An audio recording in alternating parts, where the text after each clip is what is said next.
Welcome to Unfiltered Summit Sisters. I'm Gina. And I'm Julia. We are two ride-or-die best friends who are paving the path for what true, authentic relationships look like. We're facing hardships head-on, having real, uncensored conversations, supporting each other's growth, and shining a light on true, raw healing. We are navigating the world the best we know how, Having a hell of a time doing it. laughing every step of the way, Through the rain and sunshine. This is Canyon Culture. Welcome back to Unfiltered Summit Sisters. It is Friday. Yeah. It's the weekend, baby. I'm about to have me some fun. I also like how you say Unfiltered Summit Sisters so slow and so careful because we always do because it's a tongue twister. Welcome back to Unfiltered Summit Sisters. See? You do have to say it slow. I didn't realize I said it slow though. But we both do it. We both go Unfiltered Summit Sisters. There's a dog on me. Funny. But we're always very like ba ba da ba da ba da. I didn't realize that, but I'm not the one who edits the episode, Right. so Yeah, that makes sense. But it cracks me up. I'm like, because there's so many times we mess it up. Yeah. Oh my gosh. So what's been going on throughout your week? Well, you had a weird dream last night. I did have a weird You had a It's really not a weird dream. weird dream. It's a rude dream. It's a rude It dream. is very rude. And I feel like I get more of my dreams are like this than not. So, and I'm dreaming that I'm waking up and my partner's there and we're just kind of doing that couple-y wake up, like touching and just like, hi, like, Right. you're here. This is fun. And then I wake up and he's not there, by the way. Right. Because he doesn't exist. Yes. Well, he does. He just doesn't exist here. Not in my bed right now. Right. But the reason that's maybe why you call it a weird dream is I've just been dealing with a lot of loneliness lately. Mm-hmm. And so it like hits really hard to have those dreams because those dreams feel sometimes so real, or it's just like you wake up and you're like, really? Really? Nothing? So rude. So rude. But yeah, lately there's just been a whole lot of loneliness that's hard because like I'm learning over just my lifetime, there's a lot of different kinds of loneliness. Mm-hmm. And so when I come to you and I say I'm lonely, I'm like, oh, right, I have to be specific because either I'm lonely, like I physically need to be with people. Right. And a lot of that was at the beginning of the divorce where I was just in my house when the kids were with their dad, literally by myself. And you wouldn't come over. I was a little bit of a long drive. Listen. For 1,300 the miles amount is of nothing. time that they were with their dad for 2 hours. But that was like at the beginning that was hard because I always had my babies with me. I wasn't looking for a partner to fill that space. I just always had my kids with me because my youngest wasn't even in school yet. He was 2. Mm-hmm. So I was never alone physically. That's so weird because I've never had that. Yeah. I cannot imagine an entire weekend without kids. Like I've never done that. Because when your ex did take the kids for the 5 seconds, well, let's give it a little bit more time. For the 5 minutes that he had them, he'd only take them for 5 seconds at a time. Right. Yeah. He only had them for 4 hours, and lots of times he'd show up late and drop them off early. So. Right. So yeah, you're like this is just like a babysitter. That's yeah. Or, like, so not it's even. like I can't even like put myself in that situation and imagine. I haven't done that. Yeah, it was really. I also remember I would do a lot of cleaning, and you're like, you need to not work the whole time. I'd either be working or cleaning, and you're like, you should do something for you. And I'm like, I don't even know what that is. Oh my gosh, what that I looks remember like. this. I remember these Marco Polos. Yeah. So that was at the beginning. So when I sit there and say lonely, it's not like, oh, just go hang out with your friends. Mm-hmm. There's so many different ones. So that was at the beginning. And now I'm learning there's a bunch of different kinds of loneliness. There's loneliness in just raising my kids by myself, having to make the decisions. Like as my kids are struggling with different things, you know, we've talked about Thomas having the special needs that he has with his behavioral issues. And there's decisions that need to be made. And there's like discussions. And I can do that with the tribe and the community that we've created. But nobody's got that same parental space. Right. To have that conversation with. And that's really lonely because it's daunting. It's daunting raising kids, period. Mm-hmm. Keeping them alive is hard. But when you've got like somebody who needs extra effort in very specific ways, it's hard. And so that's lonely. Absolutely. And then there's the loneliness of just like making household decisions. Right. Just going about the house. I don't even know how to explain it. it's just I think that's probably is just doing life without that person, that partner. And as much as I have you and I could talk to you about it, again, that weight's not on your shoulders as it would be a partner. It's different. Yeah. And so, and then there's the not having a partner one that's been the one that brings me actual physical pain, which is wild to me because I didn't know that that existed. So it's almost like my soul misses him, but I don't have him yet. Wow. So that, it makes me cry right now because I feel like I miss him, but I don't have my him yet. And there's so much love that I want to give. And there's so, like, I'm learning as I'm becoming more feminine, as I'm healing and as I'm growing, I am seeing my heart and I'm learning about myself and I'm seeing what kind of partner I want to be. And all of that kind of love is directed for one person, and him not being here is hard. So it's not even like loneliness as far as like I need my needs fulfilled. It's like I want to fulfill someone's needs. I want to be their peace. I want to fulfill them. I want to be a helpmeet for someone. And I'm not able to reach that potential because he's not here. And that's hard because I don't want to settle. I don't want to be back in a relationship like I was before. And so I tell God all the time, I would really love my partner to be here, but I trust your timing. And that's hard. That's hard to say. That's really hard to say. It's hard to feel and go about in that faith. So me laying in bed dreaming about my partner being here and just having the sweet moments of waking up next to the person that you love and then waking up and he's not there is really hard. And then you have to go about your day and then do the parenting loneliness and the providing loneliness and the spiritual loneliness. Because as much as my kids are there, like, I don't want to be codependent on my kids. I don't want to lean on them for areas they shouldn't be leaned on as my partner. So, and I think that's really important, especially as single parents, to make sure we're not leaning on our kids to fill those spaces of loneliness. But let's just pause for 1 second. I know he is not here yet. What message would you like to send to him? Wrap it up, buddy. Let's go. Where are you? We've talked on the podcast a bunch about our tribe. We've just got we have amazing men, but we've got the most incredible women. They're so fun. They're so great. And I just love when I am having those lonely moments. I can go to any one of you women and just be like, where is he? And you all get riled up just as upset as I am. Right. And we're all just as ticked off that he's not here. And I love how we're all ready to fight him and go, what took you so long? You get here and you're already in the doghouse. Like, he's not even here and we already have the first fight planned. But I love that. So, okay, maybe that's something that I do want to talk about is that I don't wallow in that loneliness. I don't sit there. I try and turn this dream right now is fresh because this is the morning time. And so that dream is still fresh. And so I still feel that loneliness. And God will give me like visions in the sense of like daydream kind of things that come to me that do feel like memories that haven't happened yet. And those are painful as well. But I try and turn those into it's coming. It's coming and manifesting. And like, he's just showing me how great it's going to be and not sitting in the negative. And then I try so hard to, when I do feel like that physical loneliness or the hard times with the kids or finances or whatever, I do try and appropriately lean on the people that I do have in my tribe, that I can come and be like, this thing with Thomas is hard. Can somebody walk through it with me? Now, nobody can have that same weight, but you guys all carry so much, even without being my partners.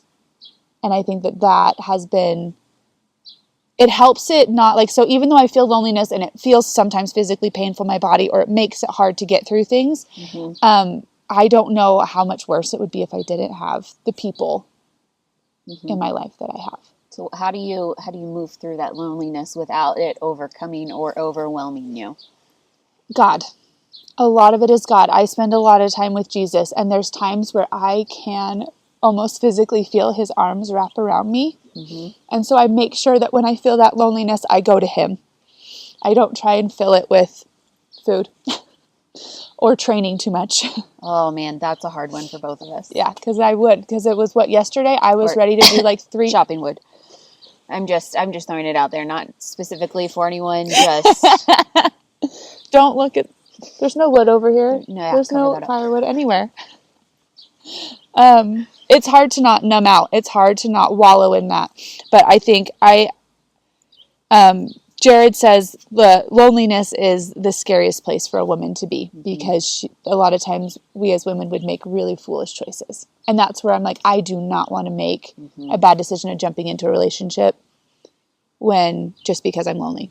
I actually think, I don't have any science or statistics to prove this, but Science by Julia. Science by Julia, welcome. You're I'm a piano teacher, but let me give you You're a some homeschool science. teacher too, so this is totally fine. You teach science. Totally true. I think that, so second marriages have an insane divorce rate, way more than first marriages. And I think that a huge part of that is that people don't know how to be alone. That loneliness is so uncomfortable that it does put you in a really vulnerable place. And a lot of people can't handle sitting in that uncomfortableness, so they go try to fill it really fast. And so I think that's why a lot of times people get married so quickly after their divorce. And then that second marriage fails as well, because there is so much power in learning to stand on your own and learning how to sit in the uncomfortableness of being lonely. And it's hard. I completely agree with all of that. I almost wonder if we were blessed with the fear of men after our divorces. Oh my God. Blessing in disguise. Because I was thinking about how nice it was that, like, what did it take, like 2 or 3 years? I was like, my neighbor touched me and I freaked out a little bit. It's fine. Like, right. Like we were just like, and anyway, so I just was thinking about how I am really grateful for that time. Because as I talked to God about it, I was like, I'm so glad that I have, because we're coming up on 5.5 years. And I'm so glad that I didn't rush into anything, because I was really nervous about that because of my insecurities and just not wanting to be alone. Because this is the crazy thing. I will speak for you in this one. We were very lonely in our marriages. Our spouses were not present. They did not care for us in any of the ways that a partner's supposed to. And so we were married, but we were alone. That I feel like that is probably one of the worst lonelinesses. We're going to go with it. Lonelinesses I have ever felt. Yeah. Because to physically have a partner that doesn't show up in any area whatsoever. Yeah. Is so freaking lonely. And I felt I was like, well, I married him, so I made that decision, and this is what my life is going to be. I will forever have a partner when he's physically here, but he's not here ever. Yeah. Well, and even when he is there, right, there's not partnering. Right. And that loneliness, I think, was worse than any loneliness I felt after my divorce, after he moved out. That was overwhelming for me. Yeah. It was, I didn't enjoy it. I think I disassociated so much that I didn't even, like, I wanted him to not be around so much that I just was, but I also used my relationship with my kids inappropriately in that way. I used them to fulfill my needs. So even just as simple as like my physical touch, I'd always have babies. So I'd just be snuggling babies all the time. Right.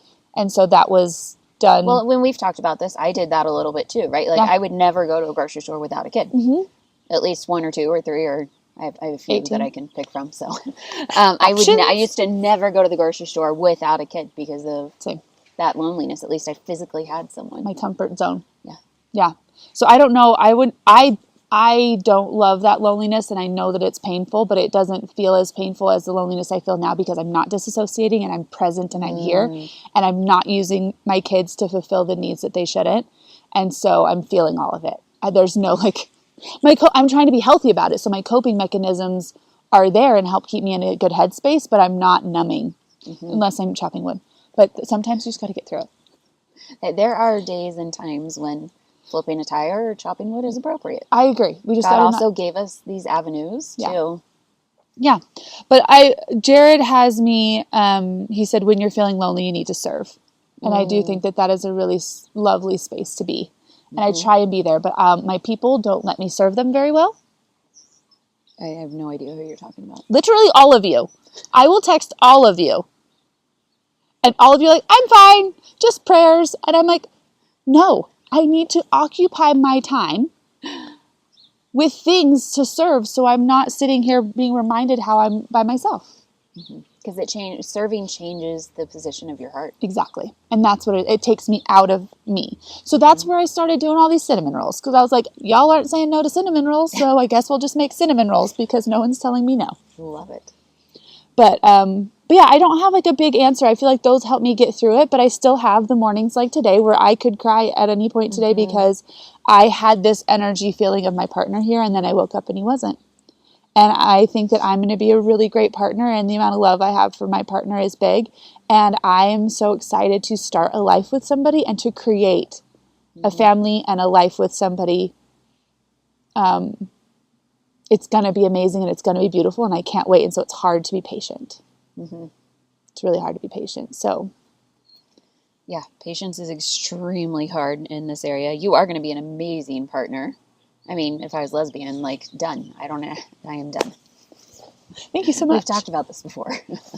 I love it. I love Unfortunately, that if I was a lesbian, we can just choose. I love though that it's always like if I was a lesbian, I would have pick of the litter. Done. I would get a wife. Sounds amazing, right?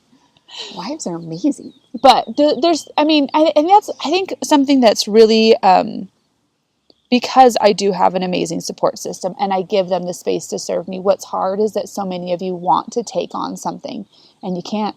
Right. And so figuring out how to, like, there's a reason that God doesn't have my partner here. There's a reason. And I have to be super careful to not let the thoughts of Satan come in. So any relationships I had before, he will sit there and go, oh, you weren't good enough for them. They didn't want you. Or he'll go, oh, Julia and this other friend, they get partners, but you don't because you're not worthy. He sneaks that in. So I don't know if I need to get stronger in these areas. And God's like, this is an area you're going to really, I'll use as a tool. So your partner's going to have to wait. There is some times where I talk to God and he's like, he's not ready yet. And I'm like, bro. But I will say, this is like on the funny note, but also like it stings a little bit, is my kids are like, when is our new dad coming? Right. And I'm like, I'm sorry, what? As if you could just go pick one up at Walmart. Well, and that's the thing. Russell thinks that that's how it works. So he'll go around and he'll be like, are you going to Walmart? And I'm Maybe like, not Walmart. Maybe we should up it to like Target or Harmon's or Target's the new Walmart, Costco. man. Costco's a great one. Well, that's because it's the Target and American Fork. That's true. But no, Russell on his birthday list asked for a new papa. And what else? And a baby sister. Yeah. But he's not letting go. He just talked about it the other day. It's like, did you find me a new papa yet? And people are like, why do you keep calling him papa? He's like, it's Spanish for dad. He thinks he's so cool. But it stings a little bit that that's a desire. And I feel like if it was a funny joke, it would like fizzle out. It's been a long time that he's been doing this. And other kids will ask for it. I think there's that part that is frustrating too, not having a partner, is that my kids need a dad in the home. Right. And we have, again, amazing men that show up as father figures. But it's different. And so it's that mixed emotions of being patient and waiting and so grateful for the people in our community that show up for us to fulfill the needs that this particular person can fulfill, but then also just still feeling that loneliness. But I was at Jared's office, and the sweet receptionist there, the two sisters that work there, so it's like a second session. You have your session with Jared, and then you go have your second session with them. It's amazing. Sometimes that session's better than the Jared. Like I'm gonna get my chiropractic done with Jared, and then we're gonna go do emotional work over here. So they were telling me how they have a friend who is single, and she's older.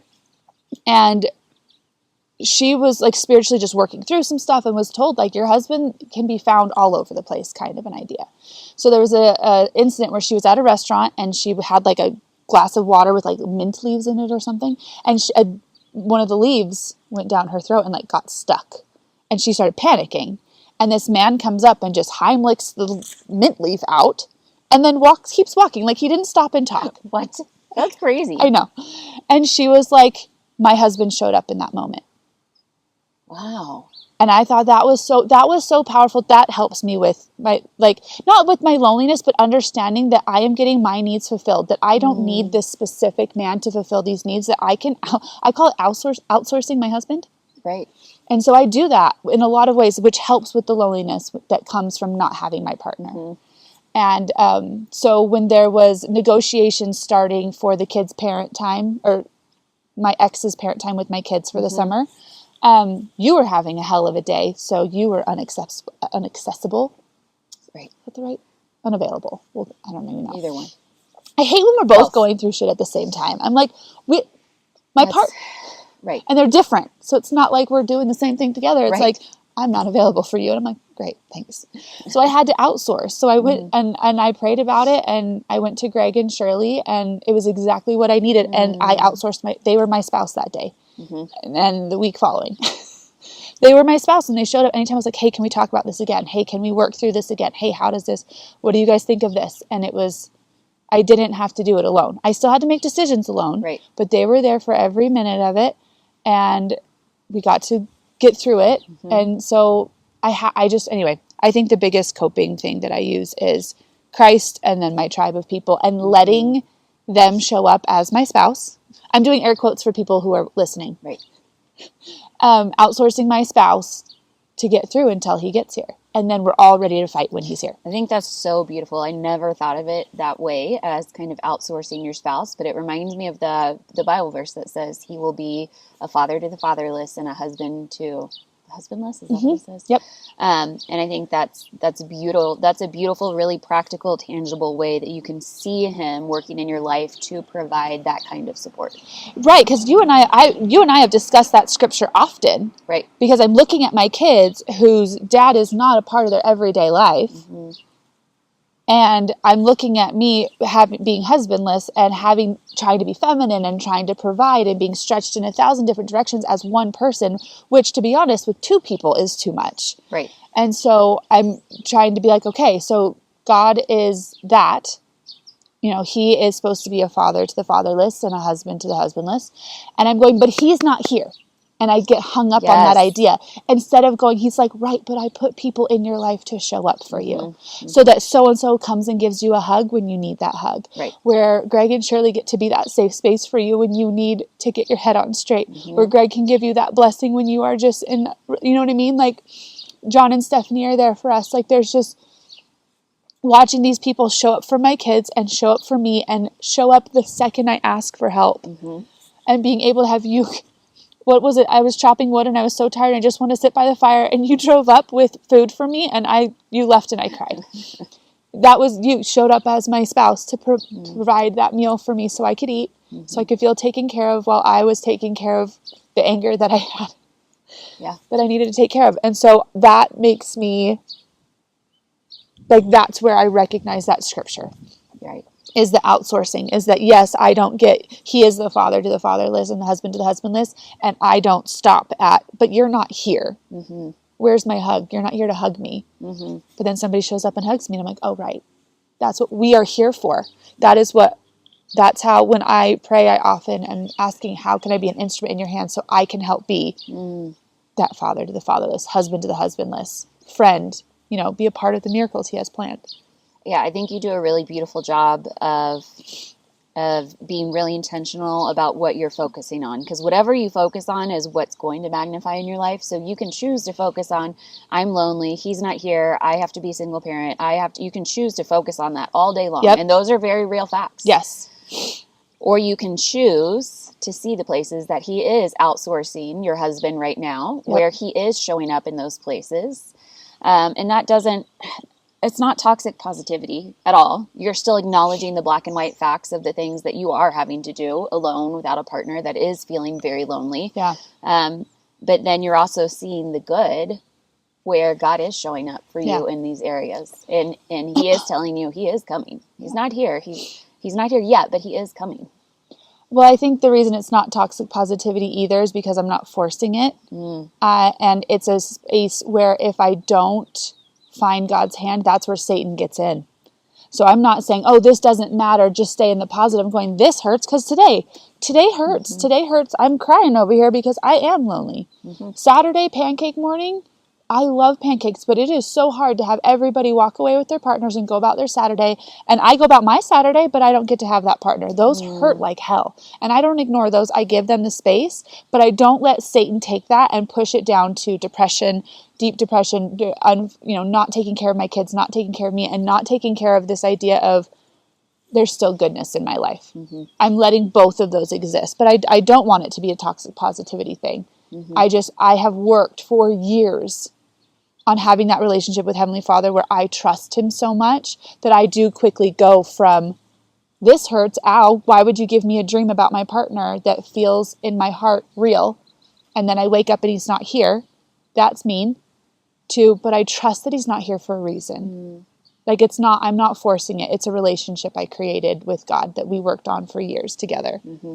So I'm just really, really grateful that I have taken the time to heal, because there is so much about I don't want to say the brokenness, because we're all broken, or I don't know what, I want to use the right words, and I don't have them today. That's okay.